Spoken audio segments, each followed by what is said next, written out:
Imagine waking in a small settlement thousands of years ago and noticing that your strongest hunter, healthy only days ago, can no longer stand.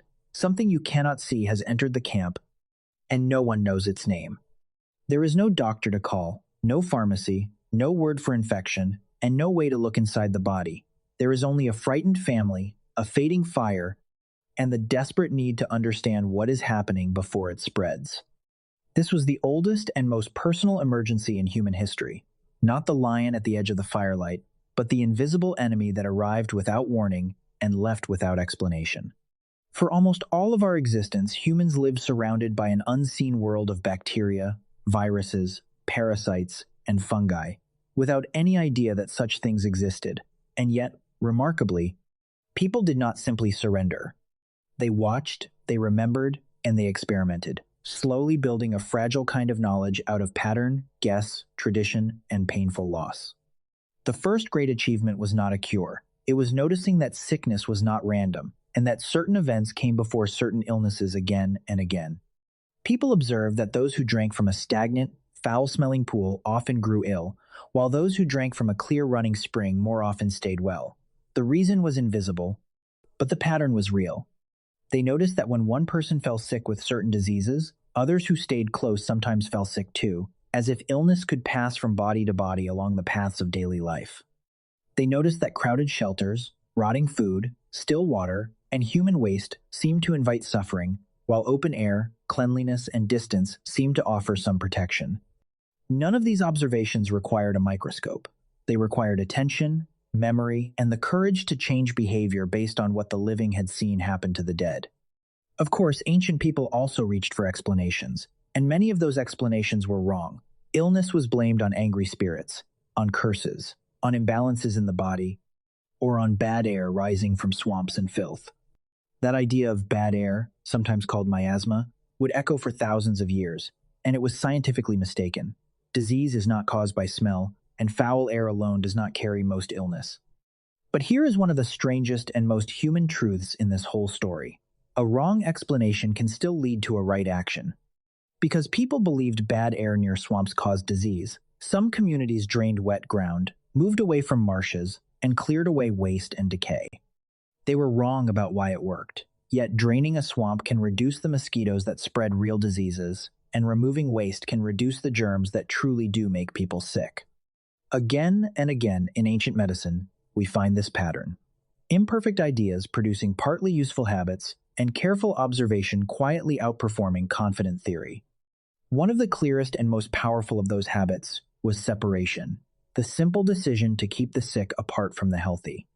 Long before anyone could explain contagion, people in many places noticed that distancing a sick person or avoiding a household struck by illness sometimes spared the rest of the group.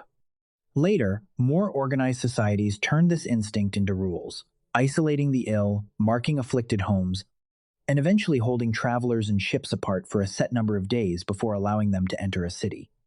That practice of waiting out a suspicious period gave us, much later, the word quarantine, but the underlying human insight was far older. Put distance between the well and the unwell, and fewer people may fall. It was a hard, sometimes cruel measure, because it could mean leaving loved ones alone in their worst hours. Yet it reflected a genuine understanding that illness could travel, even when its messenger could not be seen. Alongside separation came an equally important idea, that the body could sometimes be helped to heal, if not by defeating disease directly, then by supporting the person fighting it. Care itself was a technology. Keeping a sick person warm, giving them water, feeding them when they could eat, and cleaning their wounds could mean the difference between recovery and death.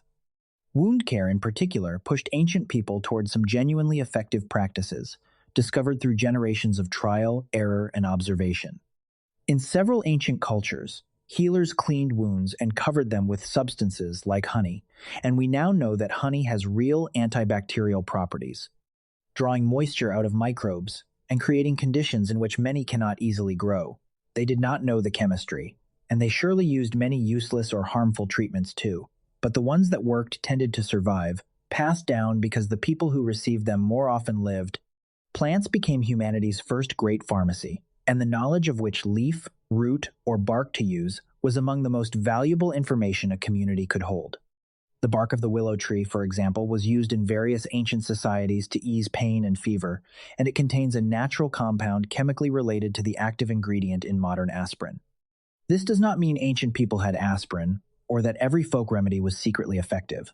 Most plant remedies were unproven, some were dangerous, and separating the helpful from the harmful cost countless lives.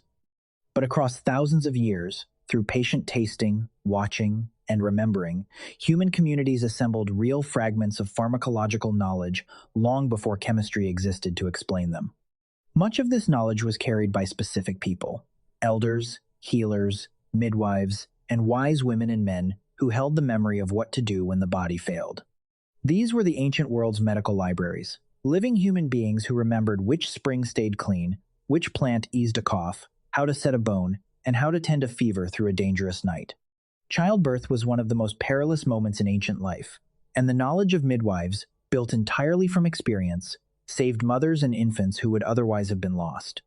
Some ancient healers even attempted astonishingly bold procedures. Archaeological evidence shows skulls with deliberately drilled holes, a practice called trepanation, and remarkably, many of those skulls show signs of healing, meaning the patient survived. We cannot always know why such things were done, and they were undoubtedly dangerous. But the healed bone is proof that ancient people were willing to intervene directly in the body, and that some of those interventions did not kill. As societies grew larger, a new and terrifying problem emerged, because the very act of living close together made disease far easier to spread.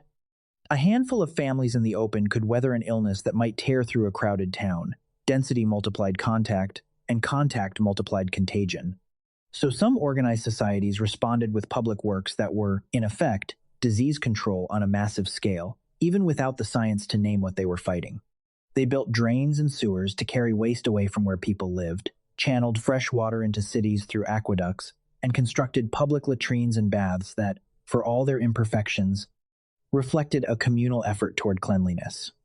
These systems were not spotless by modern standards, and they did not stop every plague. But the impulse behind them, to separate people from their own waste and to bring in cleaner water, addressed real routes of disease. Perhaps the most extraordinary ancient achievement of all was the early attempt to make the body itself stronger against a specific disease before it ever struck. In some later organized societies, people observed that survivors of certain illnesses, especially smallpox, rarely caught that same disease again, as if the body remembered its enemy. Acting on that observation, they developed a risky practice of deliberately exposing healthy people to a small or milder amount of material from the disease, hoping to produce a mild illness that would grant lasting protection. This early technique, a forerunner of vaccination, could be dangerous and sometimes cause the very disease it aimed to prevent. Yet, it also protected many, and it revealed a breathtaking insight into how immunity works. It is humbling to realize that centuries before germ theory, human beings had noticed the shape of immunological memory and dared to use it, guided by nothing but observation and enormous courage.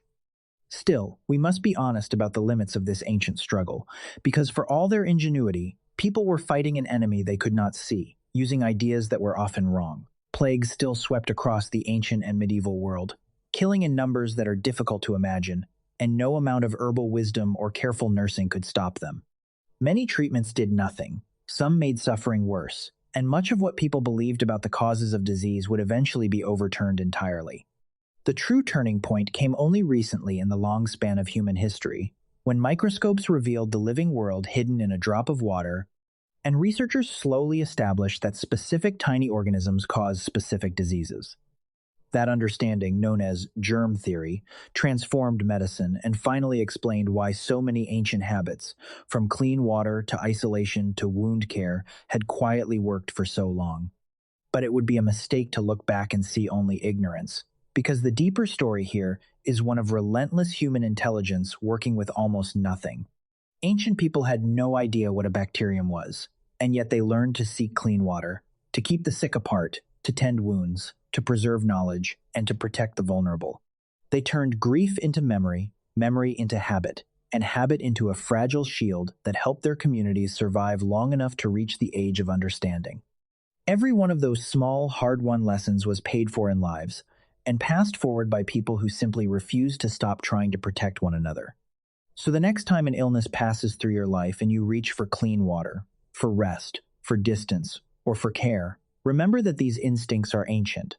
They were shaped in firelit shelters and crowded cities by countless unnamed people who battled an invisible enemy with patience, courage, and love, long before anyone could tell them why it worked.